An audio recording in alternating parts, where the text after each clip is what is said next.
So, one of the ways I used to treat my socially anxious clients, so maybe they were worried about going to a party. And one approach to that would be to teach them relaxation exercises and to encourage them not to focus on their own experience. But when you tell someone not to think about something, they tend to think about it more, right? Right. So what I did was I said, well, go to that party and pick a couple of people and try to make them comfortable.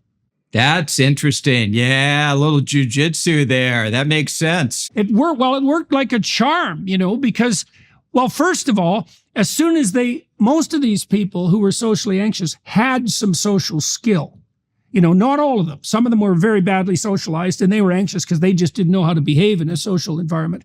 But some of them had social skills that they'd shut off because of their anxiety.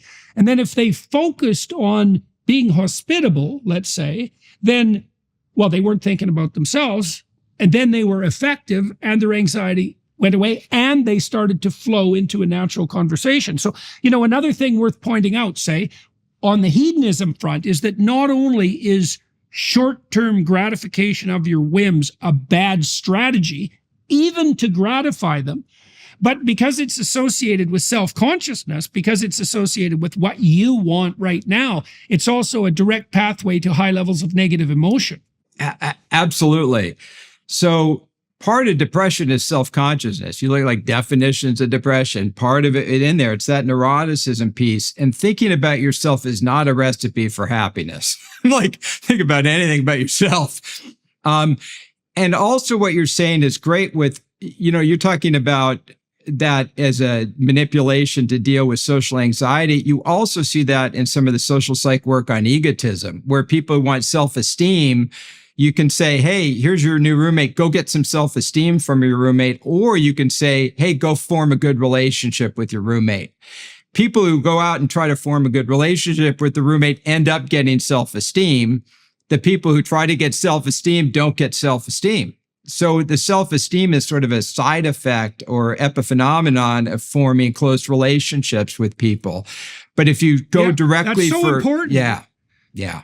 Well, it's so important to say that because I was so appalled for like 20 years about the self-esteem movement because I knew that from the personality front. It's like you're not teaching self-esteem. You're teaching something like fragile narcissism. That's a very bad thing to teach kids. Yeah, it's really bad. And, your point is exactly right. It's like what we call self-esteem, which is really regulation of negative emotion to a large degree, is actually obtained by establishing long-term functional reciprocal relationships, right? And so because those are stable and reliable, that decreases negative emotion. And most self-esteem measures are primarily neuroticism, like there's extroversion in there, but it's primarily neuroticism reversed.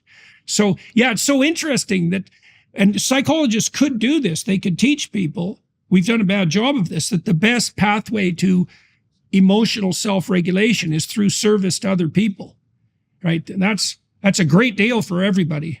A long time ago, Gene Twenge and I took a look at this and wrote a book called The Narcissism Epidemic. And we were looking at the cultural changes really emerging out of the self-esteem movement and other things. And that's exactly what you found is people said, well, we need to give kids self-esteem. So what we'll do is make them feel special. I'm like, that's a disaster. The way you make people self-esteem is you have positive, loving relationships and age-appropriate challenges so they can get some competence and a sense of connection. And as you pointed out, relationships are a long-term, durable source of well-being. I mean, I can be close to my siblings for 50, 70 years, hopefully, if we make it. Getting self-esteem from winning or being cool or attractive is a shorter-term game. Thrill of victory, agony of defeat. And it's very hard to be relevant for a long time. So just in terms of the strategy, if you want to like yourself, focus on